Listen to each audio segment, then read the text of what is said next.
السلام عليكم ورحمة الله وبركاته. ازاي الحال؟ يا اخي في حاجات تضايق جدا جدا، انك تلاقي ناس ربنا سبحانه وتعالى كرمها مثلا وعطيها ولسه عنده غل من بلده، برضه عنده مشاكل داخلية كده ونفسية مع بلده. يعني انا افهم كده، مثلا عامل فقير شاب صغير مش لاقي شغل، اضطر انه يهاجر بره، يقعد متضايق ومزمزق شوية من بلده كده. ولو ان يعني المفروض ان دي بتبقى مرحلة مؤقتة وبعد شوية خلاص يعني بيفك بقى ويبتدي يعقل وبتاع، ويعرف ان في الاخر مالكش الا وطنك. وبالذات مصر دي دايما وطن، يعني اما بتقفل في وشك الدنيا كلها لازم بترجع لها، ما بتلاقيش بلد بديل ليها. مش زي البلاد التانية لما وقعت مثلا هاجروا على مصر، احنا بنروحش حته. احنا ايام التهجير دخلوا جوه مصر، ايام الحروب دخلنا جوه مصر، ما بنسيبش مصر. يعني انا مش عايز اطول قوي، بس هو التعليقات السياسية الحالية أنا ياما قلت قبل كده وكتبت، يعني إن 99% من المصريين، خليهم 97% يا سيدي، غير مسيسين. المصريين في طبعهم مش مسيسين. السياسة علم غلس وتقيل وصعب ومليان لقم لا يناسب طبيعة المصريين البسطاء الغلابة اللي هم أصلهم فلاحين وعمال.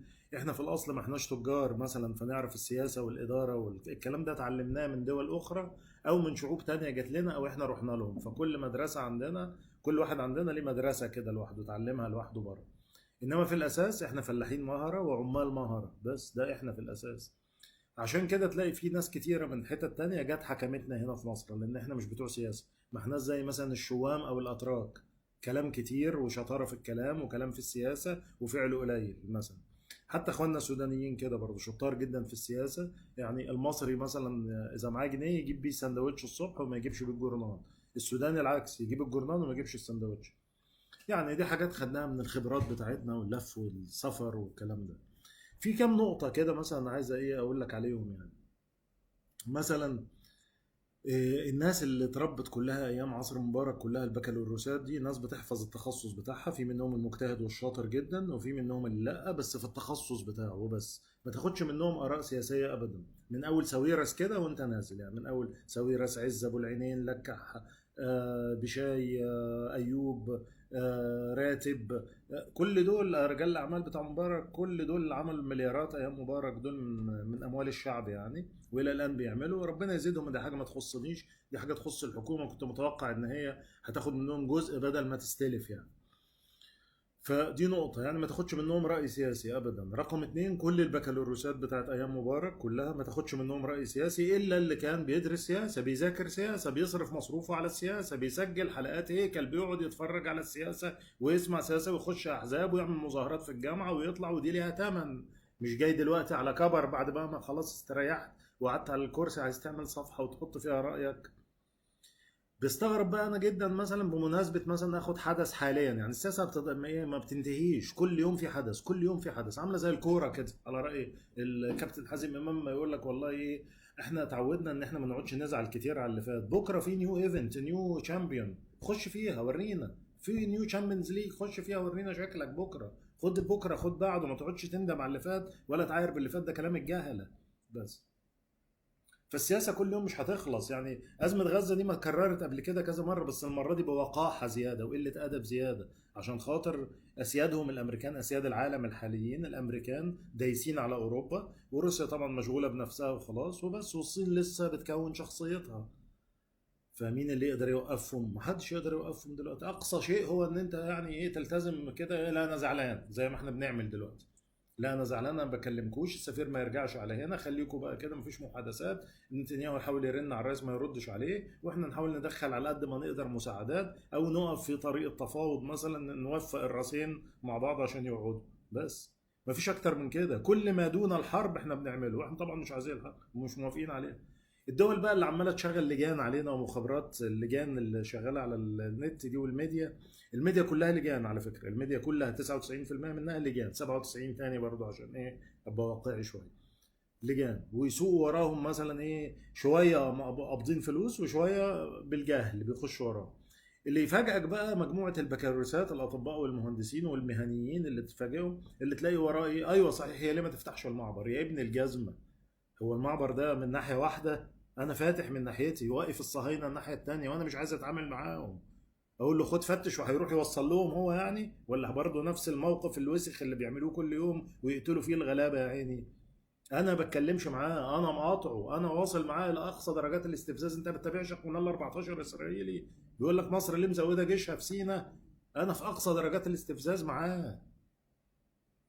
من كام يوم مصر طلعت طيارات ترمي مساعداتها، طبعا بتقول له الاول عن طريق قنوات معينه مفتوحه دايما، انا هبعت ما تلمسهاش. شويه ومن يومين امبارح قال لك والله احنا هندخل مساعدات بعد ما ضغطنا عليهم. قال لك طب تدخل من كرم شالوم اللي هو كرم ابو سالم والتاني، ما مش برضه مش من رفح. طب افهم انت، الحقيقه انك مش عايز تفهم. انت عايز كده، عايز تعمل موقف كده.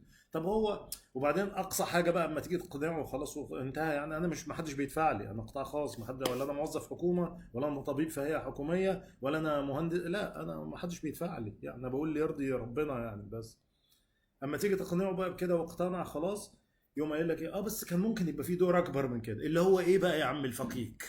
اللي هو ايه اللي كان ممكن يبقى فيه دور اكتر من كده؟ ولما تيجي تناقش انت زياده شويه بقيت انا خلاص، انا كده محسوب على يعني، انا كده بقبض مثلا ولا حاجه. هو مفيش حاجه لله في لله ابدا. ولدرجه يعني انه يخوفوك.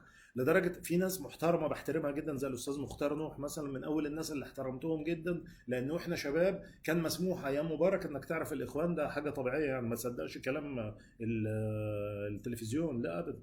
كان مسموح كبديل عادي خالص، وفي اتفاقات ما بينهم وبين بعض، ومبارك بيسمح لهم بكراسي في البرلمان ويشتغلوا عادي خالص. فكنا بنشوفهم، لدرجه انا سامع بوداني من دكاتره في الجامعه واساتذه بعد كده، لان انا مهتم بالسياسه طول عمري. انا سامع منهم كانوا يقولوا اه والله طيبين، والله غلابه، والله ده بتوع ربنا، هم بديل للوطن الفاسد. والله كان موظفين الحكومه اللي يقولوا لنا كده، وناس من جوه الدولاب بتاع الحكومه يعني. فالمهم ان بقول لك يعني وقتها الوقت دوت مثلا انا شفت ده، وبعدين شفت بقى الغباوه بتاعتهم اللي هو من بدري. انا الحمد لله ان الواحد ايه، اما يبقى عندك رؤيه او بصيره بتفيدك كتير في حياتك يعني، تشوف الحاجه بدري قبل ما تحصل. فانا عارف الغباوه السياسيه اللي عندهم دي، وعرفت على كبر بقى شويه ان الموضوع فيه شق كبير سياسي مش دين. كل الجامعات المغلقة كده، كل التكتلات المغلقة كده، أسامي كتيرة بقى ممكن نقولها بقى يعني، من أول الشيعة لغاية الإخوان لغاية الكنيسة الأرثوذكسية، لغاية كل التجمعات المغلقة اللي ليها ناس كبار هم اللي بيأمروهم وبتاع، بتشتغل سياسة. أنا ما عرفتش الكلام ده خالص إلا وأنا كبير، أما سافرت بره بقى وتعبت وشقيت وبدأت أجري على أكل عيشي وعلى نجاحي وبتاع، بدل ما أتأخر بقى وأقعد جنب الكلام ده، عرفت إن ده لعب سياسة. فبدأت أكتب، كان عندي مدونة، كان زمان بلوج سبوت مصراوي كان عامل لنا بلوج سبوت كنا بنكتب عليها، فكنت كاتبها بعنوان لا حكومه ولا معارضه، دي وجهه نظر. ففي 2008 كتبت الحزب الوطني والاخوان وجهان لعمله واحده اسمها الغباء. هتلاقيها موجوده المدونه دي لغايه دلوقتي.